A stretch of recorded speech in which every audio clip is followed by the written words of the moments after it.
حضرت شیخ احمد مجدد الفسانی علیہ رحمہ فرماتے ہیں، جو شخص اپنے اوپر 10 چیزوں کو لازم کر لیتا ہے تو لازمی نتیجہ یہ ہوتا ہے کہ وہ متقی بن جاتا ہے۔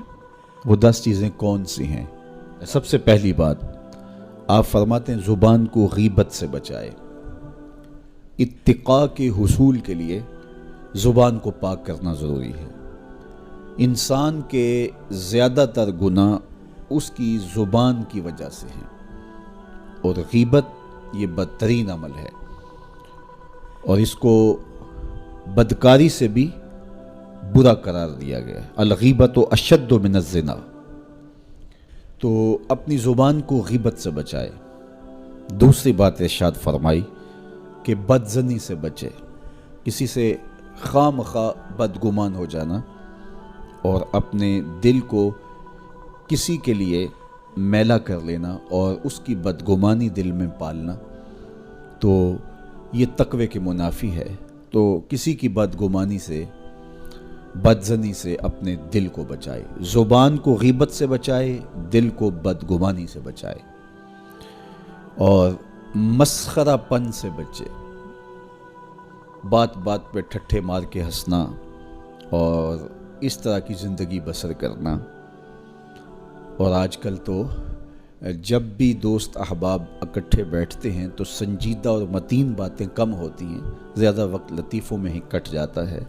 انسان کو خوش مزاج ہونا چاہیے، اس کی طبع میں شگفتگی ہونی چاہیے، لیکن شگفتگی، خوش مزاجی اور مسخرہ پن میں فرق ہے، اس کو سمجھنا چاہیے۔ سنجیدہ اور متین زندگی یہ مومن کی زینت ہے، انسانیت کا حسن ہے۔ اس لیے تقوی کے حصول میں مانع ہے مسخرہ پن۔ اگر کوئی شخص متقی بننا چاہتا ہے تو اس کو سنجیدہ اور متین بننا ہوگا۔ طبیعت کی خوش مزاجی یہ معنی نہیں ہے، لیکن مسخرہ پن اور چیز ہے، اس سے روک دیا گیا۔ چوتھی چیز حضرت شیخ احمد فرماتے ہیں کہ اپنی آنکھ کو حرام سے بچائے۔ اپنی آنکھ کی حفاظت کرنے سے تقوی حاصل ہوتا ہے۔ جب آنکھ خراب ہوتی ہے تو دل خراب ہوتا ہے، جب دل خراب ہوتا ہے تو پھر پورا بدن خراب ہو جاتا ہے۔ اس لیے وہ دروازہ جو کھلا ہے اور اس سے بدی شر اندر اتر رہی ہے، اور پھر اس سے آپ کا سارا نظم ہستی برباد ہو رہا ہے، تو اس دروازے کو بند کریں۔ تو اپنی آنکھ کو حرام سے بند کریں۔ پانچویں چیز ارشاد فرمائی، ہمیشہ سچ بولے۔ جھوٹا شخص کبھی متقی نہیں ہو سکتا۔ اتقاء کے حصول کے لیے اپنے آپ کو سچ کا خوگر بنانا ہوگا۔ سچ کے بغیر کبھی نہ بولیں۔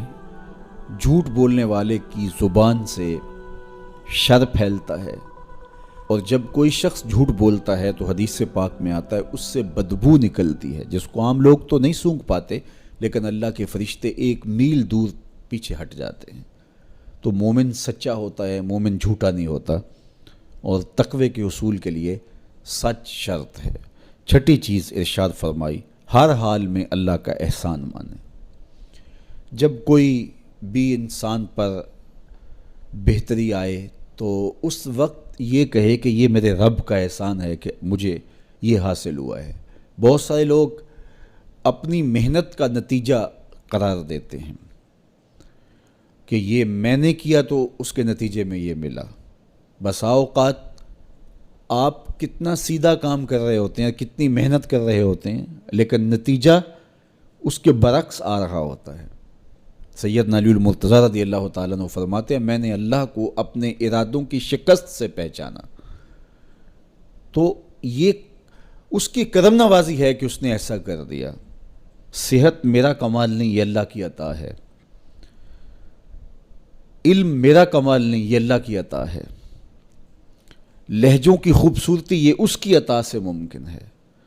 اس نے آنکھوں میں روشنائی رکھی، اس نے توفیق عمل نصیب فرما دی، اس نے اچھائی کی راہوں پہ گامزن کیا، ماہ صیام میں روزہ رکھنے کی توفیق ہوئی، صلاۃ التراویح میں حاضری کا موقع میسر آیا، دیگر صالح اعمال تلاوت کلام مجید نصیب ہوئے، تو مت سمجھے کہ یہ کوئی میرا کمال ہے، اللہ کا احسان مانے گا تو غرور پیدا نہیں ہوگا، تکبر پیدا نہیں ہوگا۔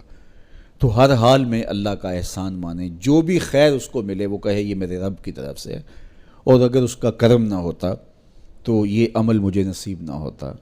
اور کتنے عمل ہیں کہ نصیب ہونے کے بعد عجب سے، تکبر سے، ریاکاری سے برباد ہو جاتے ہیں۔ کیتی کتری پئی کھو محمد تے سکہ بنیا زردہ، کتنے عمل ہیں کہ برباد ہو جاتے ہیں، تکبر آ گیا، عجب آ گیا، ریاکاری آ گئی، تو یہ اس کی طرف سے ہی ہے۔ تو جب یہ کہے گا تو عجب، تکبر، غرور کچھ پیدا نہیں ہوگا، تو پھر عمل قبول ہوگا اور انسان تقوی کی منزل تک پہنچے گا۔ ساتویں چیز، اپنا مال راہ حق میں خرچ کرے، ناحق راستے پر ایک درہم بھی خرچ نہ کرے۔ کمایا ہوا مال راہ حق میں خرچ کرنے سے اتقاء کی دولت نصیب ہوتی ہے۔ اللہ قیامت کے دن بندے کے قدم اپنے حضور سے ہٹنے نہیں دے گا جب تک اس سے 3 سوال نہیں کر لے گا۔ ان میں سے ایک سوال یہ ہوگا کہ مال کمایا کہاں سے، مال خرچ کہاں کیا۔ جس طرح مال حلال کمانا ضروری ہے، مال کو جائز جگہوں پہ خرچ کرنا بھی ضروری ہے، حق کے راستے پہ خرچ کرنا بھی ضروری ہے۔ اس لیے یہ اپنی طبع کے اندر لازم کر لے کہ کبھی بھی اس کا مال کسی ناجائز اور فضول کام میں خرچ نہ ہو، راہ حق میں اس کا مال لگے۔ 8ویں چیز، نفس کے لیے کبھی بڑائی بلندی نہ چاہے، اس سے طبیعت میں سرکشی آئے گی اور تقوی کے راستے میں یہ عمل مانے ہے۔ اور نمازوں کی حفاظت کرے۔ نمازوں کی اگر حفاظت نہیں کرتا تو باقی سارے عمل اس کے پاس ہیں، تو وہ متقی کیسے بن سکتا ہے؟ چونکہ یہ تو اسلام کا بنیادی فریضہ ہے جو اہل ایمان پر لازم کیا گیا ہے، جو کسی صورت کے اندر بھی، حتیٰ کہ حالت بیماری کے اندر بھی معافی جس کی نہیں ہے، سفر کے اندر بھی نماز کی معافی نہیں، مختصر کر دی گئی، قصر کر دی گئی، لیکن معافی نہیں دی گئی، حالت جنگ کے اندر بھی اس کی معافی نہیں ہے۔ تو نمازوں کی محافظت کرے۔ اور 10ویں چیز، حضرت شیخ فرماتے ہیں عقیدوں کی صحت کا خیال رکھے، اپنے عقیدے، اپنے نظریات خوبصورت رکھے، وہی جو طریقہ مبارکہ اہل سنت و جماعت کے بزرگوں کے عقائد تھے اور شروع سے صحابہ سے لے کے دور موجود تک چلے آ رہے ہیں، ان کی مطابقت کے اندر اپنے عقیدے رکھے۔ نظریات کا عکس اعمال پہ ہوتا ہے، اگر نظریات اچھے نہیں ہیں تو اعمال بھی اچھے نہیں ہیں۔ تو یہ 10 خوبیاں اور 10 چیزیں اگر کسی شخص نے اپنے اندر لازم کر لیں تو پھر لازمی نتیجہ یہ ہے کہ وہ متقی بن جائے گا، وہ پرہیزگار بن جائے گا۔ مہربانی کر کے اس چینل کو سبسکرائب کریں اور زیادہ سے زیادہ اس ویڈیو کو شیئر اور لائک کریں۔